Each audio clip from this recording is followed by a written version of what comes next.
جس زمانے میں آپ تعلیم حاصل کر رہے تھے نوجوانی میں، آپ ایک مرتبہ حج کے لیے گئے، راستے میں شیخ عدی بن مسافر ملے، وہ بھی ساتھ ہمراہ ہو گئے۔ آپ فرماتے ہیں منازل طے کرتے چلے جا رہے تھے کہ منارہ قرون پر شیخ عدی سے ملاقات ہوئی، وہ میرے ساتھ ہو گئے۔ اس کے بعد کچھ منزلیں طے کی تو اثناء راہ ایک برقع پوش نحیف البدن 9 عمر حبشی لڑکی ملی۔ سرکار فرماتے ہیں کہ وہ میرے سامنے آ کے کھڑی ہو گئی اور مجھے گہری نظر سے دیکھا، پوچھا آپ کا نام کیا ہے؟ میں نے کہا عبدالقادر۔ کہنے کا آپ کہاں کے رہنے والے ہیں؟ فرمایا کہ میں جیلان کا ہوں، ابھی بغداد سے آ رہا ہوں، حج کے لیے جا رہا ہوں۔ کہنے کہ آج آپ نے مجھے بڑا تھکا دیا، میں بلاد حبشہ میں تھی کہ مجھے حق تعالیٰ جل شانہ نے خبر دی کہ اس نے آپ پر اس زمانے میں ایک ایسا انعام کیا ہے جو کسی اور ولی کو نصیب نہ ہو۔ آپ کے دل پر ایسی خاص تجلی فرمائی، آپ پر وہ اپنا وہ خاص فضل و کرم کیا جو زمانے حال کے کسی ولی پر نہ ہوا، اور اللہ نے اپنے فضل سے آپ کو وہ نعمت عطا فرمائی جو آپ کے علاوہ کسی اور کو نہیں ملی۔ بس میں نے چاہا کہ آپ کو دیکھوں اور آپ سے ملاقات کروں۔ سرکار نے فرمایا کہ یہ آپ کی نوازش ہے۔ سرکار فرماتے کہ ہم سے تھوڑے فاصلے پہ چلنے لگی۔ جب مغرب کا وقت ہوا تو کہتے ہیں کہ آسمان سے خوان اترا، اس میں 6 روٹیاں، برتن میں ترکاری اور سرکہ اور پانی کے کوزے تھے۔ اس خاتون نے اللہ کا شکر ادا کیا کہ اللہ تیرا شکر ہے کہ تو نے میرے مہمانوں کی تکریم کی، میرے لیے روزانہ 2 روٹیاں اترا کرتی تھی، آج میرے مہمانوں کے واسطے بھی رزق اترا۔ سب نے مل کر کے روزہ کھولا، وہ پانی پیا، اس کے بعد وہ خاتون رخصت ہو گئی۔ سرکار فرماتے ہیں ہم لوگ منازل طے کرتے ہوئے کعبۃ اللہ پہنچے اور دوران طواف فرماتے ہیں کہ شیخ عدی پر حق تعالیٰ جل شانہ نے ایک تجلی کی۔ شیخ عدی اس تجلی کی تاب نہ لا سکے اور بے ہوش ہو گئے، اور یوں لگتا تھا کہ جیسے ان کا انتقال ہو گیا۔ سرکار فرماتے ہیں کہ میں نے دیکھا کہ وہی 9 عمر حبشی خاتون شیخ عدی کے سر پہ روحانی طور پہ کھڑی ہے اور کہہ رہی ہے کہ وہی اللہ تجھے زندہ کرے گا جس نے تجھے مارا ہے، اور تمام تر تعریفیں اس ذات برحق کے لیے ہیں کہ جس کے نور جلال کے سامنے حادث چیزیں قائم نہیں رہتی مگر یہ کہ خود انہیں قائم رکھے، اور اس کی تائید کے بغیر کائنات کو دم مارنے کا یارہ نہیں۔ اس کے جلال کی تقدیس نے عقل و خرد کی نگاہوں کو خیرہ کر رکھا ہے، اور اس کے انوار و تجلیات نے بڑے بڑے عقلاء کو حیران اور درماندہ کر رکھا ہے۔ جب اس نے یہ کہا تو شیخ عدی کو ہوش آ گیا، دوبارہ زندہ ہو۔ سرکار فرماتے ہیں کہ پھر حق تعالیٰ جل شانہ نے مجھ پر اپنے لطف و کرم کی خاص نظر فرمائی۔ دوران طواف اللہ نے اپنے انوار کی منازل میں سے مجھ پر احسان مندی فرمائی اور باطن سے مجھے ندا دی کہ اے عبدالقادر تو ظاہری تجرید چھوڑ دے اور تفرید توحید اور تجرید تفرید اختیار کر کہ عنقریب ہم تجھے اپنی نشانیاں دکھائیں گے، بس تو ہماری مراد کو اپنی مراد کے ساتھ ملا، ہم اپنے سامنے تیرے قدم جما دیں گے، تو اپنے وجود میں میرے سوا کسی کا تصرف نہ ہونے دے تاکہ تو ہمیشہ ہمارے مشاہدے میں رہے اور لوگوں کو نفع پہنچانے کے لیے ایک جگہ بیٹھ جا کہ ہم اپنے بہت سے بندوں کو تیری برکت سے اپنا مقرب بنائیں گے۔ سبحان اللہ۔ سرکار فرماتے ہیں کہ حق تعالیٰ یہ کلام فرما ہی رہا تھا کہ وہ حبشی لڑکی میری طرف متوجہ ہوئی اور کہنے لگی کہ اے نوجوان، آج کے دن میں تیری شان کا کچھ اندازہ نہیں کر سکتی، بلا شبہ آپ پر نور کا ایک خیمہ تنا ہوا ہے اور آسمان کے کناروں تک فرشتوں نے آپ کو گھیر رکھا ہے، اور اولیاء کی نگاہیں اپنے مقامات پر آپ کی جانب مرکوز ہیں، اور وہ متمنی ہیں کہ آپ کی ذات بابرکات سے فیوز و برکات حاصل کریں۔ یہ کہہ کر وہ چلی گئی اور پھر میں نے اس کو نہیں دیکھا۔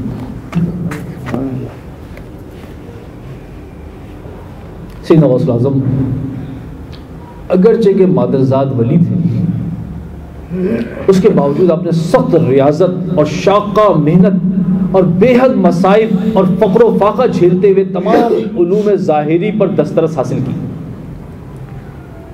جن لوگوں کی یہ سوچ ہے کہ علم باطن کے ہوتے ہوئے علم ظاہری کی ضرورت نہیں، ان کی یہ سوچ غلط ہے۔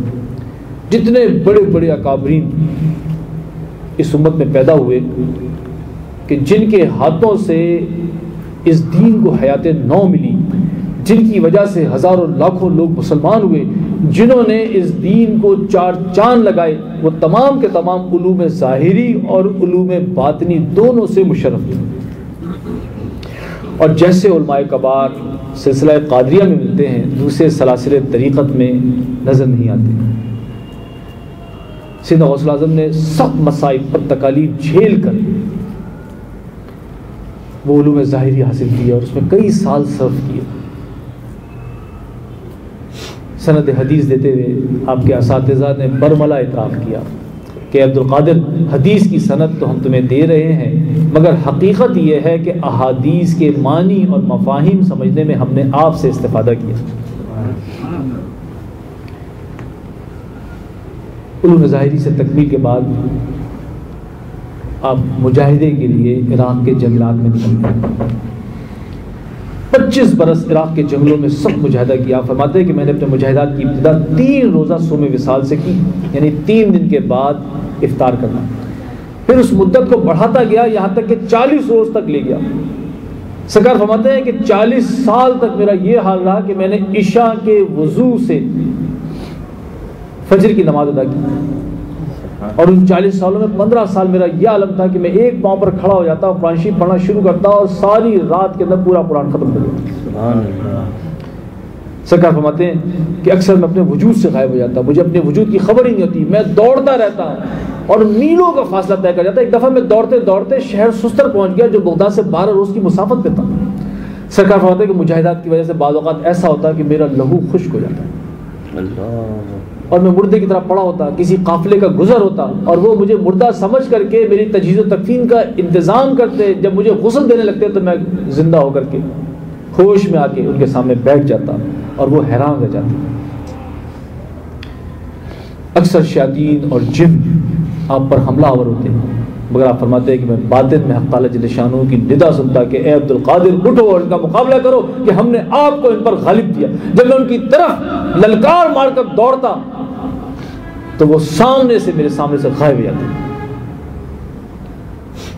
اور جو مسلمان جنات تھے سرکار فرماتے ہیں کہ ان کے گروہ در گروہ میرے پاس آتے. اس وقت جب آپ جنگلات میں جنگلوں میں ریاضت میں تھے فرماتے ہیں کہ جنات کے گروہ در گروہ میرے پاس آتے اور مجھ سے وصول اللہ کا طریقہ پوچھتے. ایک مرتبہ ابلیس آیا کہنے لگا عبد القادر میں آپ سے بالکل مایوس ہو گیا. سرکار نے فرمایا کہ میں تیرے مکر سے بے خوف نہیں ہوں. اس نے کہا یہ بات مجھ پر اور بھاری ہے. اس نے کیا کیا کہ شرک اور وساوس کے جال پھیلا دیے میری طرف چاروں طرف. میں نے پوچھا یہ کیا ہے؟ اس نے کہا کہ یہ شرک اور وساوس کے جال ہیں جس کے ذریعے میں اولیاء اللہ کو شکار کرتا ہوں. سرکار فرماتے ہیں کہ میں 1 سال تک متوجہ رہا اور تمام جالوں کو کاٹ کے رکھ دیا. اس کے بعد مجھ پہ خلق کے اسباب ظاہر کیے گئے. میں ان کی طرف متوجہ ہوا اور اپنے آپ کو خلق کے تمام اسباب سے منقطع کر دیا. سرکار فرماتے ہیں کہ پھر مجھ پہ میرے باطن کا انکشاف کیا گیا تو میں نے دیکھا کہ میرا دل بہت سارے علائق ارادوں اور اختیارات سے وابستہ ہے.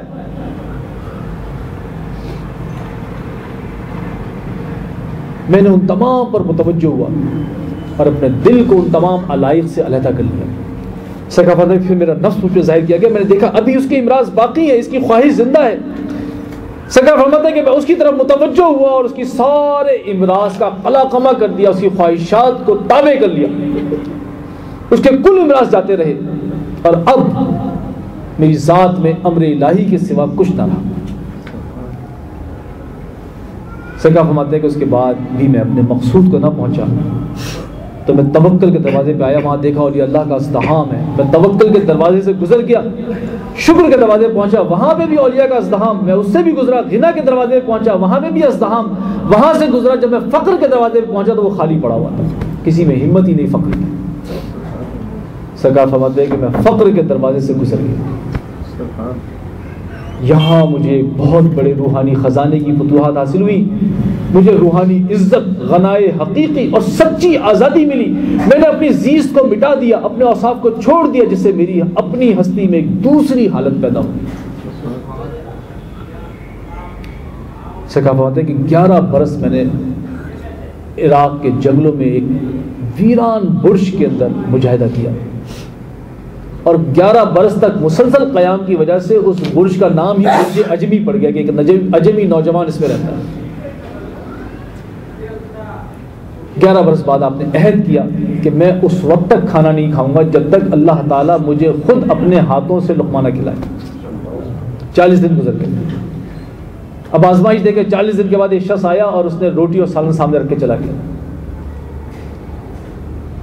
سکا فرماتے کہ میرا نفس الجو الجو کر رہا تھا لیکن میری روح جو تھی وہ ذکر حق کے ساتھ مطمئن تھی۔ اتنے میں اس وقت کے ایک بڑے ہی کامل بزرگ شیخ ابو سعید مخزومی کا گزر، انہوں نے کہا عبد القادر یہ شور کیسا ہے، یہ الجو الجو کی آواز کی؟ آپ نے فرمایا کہ یہ نفس کا اضطراب ہے مگر میری روح حق کے ساتھ مطمئن ہے۔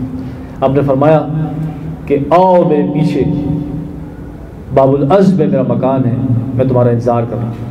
وہ چلے گئے۔ سرکار کہنے لگے کہ میں نے تو اللہ سے یہ عہد کیا ہوا ہے، میں جاؤں یا نہ جاؤں۔ اتنے میں خضر اسلام آئے اور کہا کہ حق تعالیٰ جل شانہ کا حکم ہے کہ آپ وہاں پہ جائیں۔ جب وہ گئے تو حضرت شیخ دروازے پہ باہر کھڑے انتظار میں، کہنے لگے عبد القادر کیا میرا کہنا تجھے کافی نہ تھا کہ خضر کو بھی آنا پڑا؟ سرکار کو اندر لے گئے اور اپنے ہاتھ سے ایک ایک لقمہ کھلاتے رہے۔ سرکار فرماتے جو وہ لقمہ کھلاتے وہ میرے تن میں ایک نور بھر دیتا۔ اس کے بعد انہوں نے بیعت کیا، خرقہ خلافت عطا کی اور اپنی مسند ارشاد انہیں تفویض کی، اپنا مدرسہ انہیں دے دیا۔